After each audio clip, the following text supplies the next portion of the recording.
Good evening friends. तो आज हम भीमबेटका के विषय में पढ़ते हैं। भीमबेटका फ्रेंड्स एक शैलाश्रय है। शैलाश्रय से हमारा मतलब है शैल पत्थरों चट्टानों से बना हुआ आश्रय, जिसमें जो है प्राचीन काल के मानव निवास किया करते थे प्रकृति से अपनी सुरक्षा के लिए, और जो अन्य जानवरों से सुरक्षा के लिए भी इसका यूज वो किया करते थे। भीमबेटका एक गुफा थी फ्रेंड्स, तो उनका शैलाश्रय था, यानी कि आश्रय था, यहाँ वो रहते थे। शैला यानी कि शैल से बना हुआ, चट्टान से बना हुआ। ये कहाँ था फ्रेंड्स? रायसेन जिले में, भोपाल से लगभग 45 किलोमीटर दूर, दक्षिण की दिशा में दूर रायसेन जिले में था ये, मध्य प्रदेश के। ये हमारा जो अब इस ये जो हमारे प्रेक्षक भी तथ्य है कि भाई भीमबेटका गुफा कहाँ है, ठीक है। इनकी खोज किसने की? विष्णु श्रीधर वाक अणकर, विष्णु श्रीधर वाक अणकर, ठीक है। विष्णु श्रीधर वाक अणकर ने इसकी खोज की और 1957 में इसकी खोज हुई है। 1957 में ये है हमारे रायसेन। और इसमें हमें ट्रेन से चित्र मिले हैं नृत्य करते हुए, जो इसमें चित्र बनाए गए हैं इस गुफा में, और शिकार करते हुए, और घोड़े में सवार वीर योद्धा का, घोड़े में सवार है योद्धा, वो वाले चित्र हमें इसमें मिले हैं। तो फ्रेंड्स ये तो प्रेक्षकों के तथ्य हो गए सीधे सीधे कि भाई कब खोजा गया, कहाँ स्थित है, रायसेन जिले में है, मध्य प्रदेश में भीमबेटका है, किस युग से संबंधित है, मध्य पाषाण युग, पूरा पाषाण युग और नवपाषाण युग से संबंधित है। लगभग 3000 वर्ष पूर्व का ये शैलाश्रय है, 3000 वर्ष पूर्व का, ठीक है। 3000 वर्ष पूर्व का है और 2003 में यूनेस्को ने इसे अपने अंदर ले लिया है, या अंदर ले लिया कहेंगे, या अपनी सूची में, वैश्विक धरोहर की सूची में से संबद्ध कर लिया गया है या ले लिया गया है, और इसे वैश्विक महत्व का इसे घोषित कर दिया गया। आप ये भी समझ सकते हैं। इसकी सुरक्षा करना और इसके संबंध में संरक्षण आदि कार्य में यूनेस्को भी अब अपना ध्यान देगा और इसकी महत्ता को स्पष्ट करेगा 2003 से, ठीक है। वर्तमान में लगभग 40 वैश्विक धरोहर जो है, जो यूनेस्को ने अपने अंदर लिए हैं, वो भारत के लगभग 40, ठीक है फ्रेंड्स। तो ये तो सीधी सीधी बात होगी, फैक्ट जो फैक्ट पूछता है, परीक्षा में पूछे जाते हैं। अब लेकिन ये है कि हमने इस गुफा के बारे में जानना क्यों है। इससे ये प्रमाणित हो रहा है फ्रेंड्स कि भारत में जो मानव बसावट है वो 30,000 वर्ष पूर्व से है। तो ठीक है, 30,000 वर्ष पूर्व से है, तो इसमें इतना विशेष क्या होगी कि पूर्व से, लेकिन इसमें विशेष है फ्रेंड्स, क्योंकि जो होता है मानव का विकास धीरे धीरे होता है। आप देख सकते हैं कि कुछ स्थानों के मानव और अन्य स्थानों के मानव में, व्यवहार में, सभ्यता में, गुणों में कई भिन्नताएं पाई जाती है। क्यों? क्योंकि अगर यहाँ मानव 30,000 वर्ष से रह रहा है, तो मानव क्या है कि जब कोई काम करेगा तभी गलती भी करेगा और तभी सीखेगा भी। यानी कि 30,000 वर्ष से यहाँ अगर मानव रह रहा है, यहाँ का भारत का मानव अगर 30,000 वर्ष पूर्व से रह रहा है, तो 30,000 वर्ष पूर्व से वो विकास में लगा है, अपने व्यवहार को सुधारने में, अपने ज्ञान विज्ञान को सुधारने में, ज्ञान विज्ञान संबंधी विकास करने में, अपना जो आचरण सुधारने में, अपने व्यक्तिगत तरक्की करने में 30,000 वर्ष जो लगा है। और प्रकृति के संग क्या संबंध करना चाहिए, कैसे प्रकृति के संग व्यवहार किया जाता है, ये भी 30,000 वर्ष से पूर्व से अनुभव कर रहा है और सीख रहा है। हर प्रकार का विकास, हर प्रकार की सभ्यता का जो अनुभव है, यानी कि 30,000 वर्ष पूर्व से। अगर आदमी कार्य कर रहा है, समझ रहा है, व्यवहार कर रहा है, तो गलतियां भी करेगा, तो सीखेगा। इसके लिए जो अवधि है ये महत्वपूर्ण हो जाती है। यानी कि 30,000, यानी कि भारत का जो मानव है काफी सभ्य, काफी अनुभवी, काफी अच्छे बौद्धिक स्तर वाला, काफी अच्छी संस्कृति वाला, सुसंस्कृत आप कह सकते हैं मनुष्य है। ये किससे सिद्ध हो रहा है?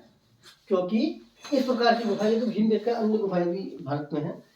ये भीमबेटका 30,000 वर्ष पुरानी है। ये तो भीमबेटका और अन्य गुफाओं के विषय में भी, या अन्य प्राकृतिक ऐतिहासिक स्थलों के विषय में भी पढ़ेंगे। तो ये मेरा यहाँ को इस भीमबेटका गुफा के बारे में हम क्यों पढ़ रहे हैं, इसको स्पष्ट करने का मैं आपको ये प्रयास कर रहा हूँ कि क्यों पढ़ा जा रहा है। गुफा है तो है, अब पढ़ा क्यों जा रहा है? इसलिए पढ़ा जा रहा है क्योंकि इससे स्पष्ट हो रहा है कि भारत में मानव कई वर्ष पूर्व से रहता है।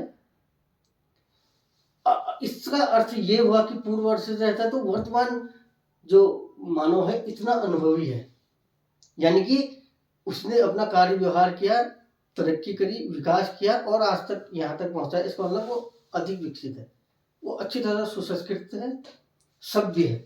इससे ये सिद्ध होता है, इसलिए हम इसे पढ़ रहे हैं। ठीक है फ्रेंड्स। अब भीमबेटका, अब इसमें क्या तथ्य आएगा भीमबेटका। अब परीक्षा उपयोगी केवल तथ्यों की बात अगर हम करें, अब हम पढ़ेंगे क्यों, ये तो मैंने स्पष्ट कर दिया क्यों पढ़ेंगे, इसका महत्व क्यों है। क्योंकि भारतीय मानव के सभ्य सुसंस्कृत होने को स्पष्ट कर रहा है, क्योंकि काफी लंबा अनुभव है, काफी प्रयोग इस मध्य किए होंगे और काफी गलतियां की होंगी, उससे सीखा होगा और वर्तमान स्थिति को प्राप्त की। चाहे वो व्यवहार संबंधी हो, चाहे आपसी संबंध हो, चाहे प्रकृति से कुछ प्राप्त करना हो, प्रकृति को कुछ देना हो, चाहे प्रकृति की कुछ वस्तु का प्रयोग करना हो, खेती करना हो, या कुछ निर्माण करना हो, या आपस में व्यवहार करना हो, या कुछ बौद्धिक गतिविधि करना हो, सोच विचार हो, कुछ भी हो, इसमें काफी लंबा अनुभव मानव का, जो यहाँ मानव रह रहा है उसका काफी लंबा अनुभव है। उसने गलतियां भी की होंगी, सीखा होगा, सुधार भी किया होगा, यानी कि मानव काफी सभ्य सुसंस्कृत है। भीमबेटका से ये सिद्ध हो रहा है। इस प्रकार के अन्य शैलाश्रय भी हैं, लेकिन यहाँ पर हम भीमबेटका के विषय में क्यों पढ़ रहे हैं ये मैं ये स्पष्ट कर रहा हूँ। ठीक है फ्रेंड्स। तो अब यहाँ पर हम देखते हैं कि इससे परीक्षा में क्या तथ्य आते हैं कि भीमबेटका का नाम भीमबेटका क्यों पड़ा। पांडव 5 भाई थे फ्रेंड्स, तो उस समय में भीम जहाँ को बैठे ये माना जाता है, तो उस स्थान को भीमबेटका वहां पर कहा गया। भीम के बैठने के स्थल के आधार पर इसे ऐसा माना गया कि वहां पर भीम बैठते थे, ऐसा माना गया, इसलिए उसको भीमबेटका कहा गया उस चट्टान को। ठीक है। भीम जो पांडवों के 5 भाई में से एक थे, वहां पर बैठे तो उसको भीमबेटका कहा गया। उसके आकार आदि को देख के या कुछ और अन्य लिखित या कुछ अन्य प्रमाणों के आधार पर कहा गया, इसलिए उसे भीमबेटका कहा जाता है। ये मध्य प्रदेश के रायसेन जिले में है। ठीक है। और भोपाल से 45 किलोमीटर दक्षिण की ओर को, दक्षिण पूर्व जहां तक मेरा ध्यान है, अभी मैप में आपको दिखा दूंगा, दक्षिण पूर्व में 45 किलोमीटर। ठीक है। इसमें जो चित्र मिले हैं वो नृत्य करते हुए घोड़े में सवार योद्धाओं के। अब चित्र वही बनाएगा आदमी जो उसके व्यवहार में है, जो देख रहा है, ये माना जाता है। तो नृत्य करते होंगे उस समय के लोग मनोरंजन के लिए, और युद्ध करने की आवश्यकता पड़ती है, घोड़े में सवार योद्धा के भी हैं उस पर चित्र, और शिकार करते होंगे अपने खान पान के लिए। ठीक है। तो ये चित्र वहां पाए गए हैं। इससे क्या सिद्ध हो रहा है कि वो लोग शिकार करते थे। ठीक है। और उनको युद्ध करने की भी आवश्यकता पड़ती थी, जो कि स्वाभाविक है उस समय, क्योंकि कोई नियम कानून थे नहीं। आपसे मानव की आवश्यकता समान होती है, तो अपनी आवश्यकता को पूर्ण करने के लिए युद्ध होना स्वाभाविक है। तो घोड़े में सवार जवान उसमें बनाए गए हैं, और नृत्य करते हुए लोग बनाए गए हैं अपने मनोरंजन के लिए, वो नृत्य करते होंगे। ठीक है। और शिकार करते हुए अपने भोजन के लिए। और हेमेटाइट, लाल भूरा जो कलर होता है हेमेटाइट का, उसका प्रयोग किया गया है। मैग्नीज का प्रयोग किया गया है। ठीक है। तो मैग्नीज जो होता है सिल्वर के कलर का होता है, चांदी के कलर का। मैग्नीज हेमेटाइट का प्रयोग इस शैलाश्रय में चित्र बनाने के लिए किया गया है। और कोयले, लकड़ी के कोयले का प्रयोग के रंग के प्रकार का प्रयोग यहाँ किया गया है। और इसकी खोज किसने की है? विष्णु श्रीधर। अब आप इसको इस तरीके से याद करते हैं कि विष्णु का रूप हमारे श्री कृष्ण भगवान थे, और जो भीम जो पांडव की साइड थे तो भीम भी वहीं के साइड थे, तो विष्णु श्रीधर वाक अणकर द्वारा की गई। ठीक है। विष्णु श्रीधर वाक अणकर द्वारा 1957 में 1957 में की गई है। और 2003 में यूनेस्को द्वारा इसे विश्व धरोहर घोषित कर दिया गया। 30,000 वर्षों पुराना ये शैलाश्रय मैंने पत्थर से बना हो। ठीक है। मैं आशा करता हूँ कि ये मेरा वीडियो, ये मेरा वक्तव्य भीमबेटका को स्पष्ट करने में, इसके महत्व को स्पष्ट करने में और इससे संबंधित तथ्यों को स्पष्ट करने में पर्याप्त होगा। वीडियो को देखने thank you very much friends. Like subscribe share जरूर कीजिएगा। Thank you. तो एक हम वीडियो में एक रीजनिंग का भी एक क्वेश्चन देख लेते हैं फ्रेंड्स। ये फ्रेंड्स रीजनिंग का एक पहलू ये भी है, इस प्रकार के प्रश्न भी आते हैं। 4 को अगर 24, 4 जो है 24 है तो 5 क्या होगा, यहाँ पर क्या है 5 चीज होगा।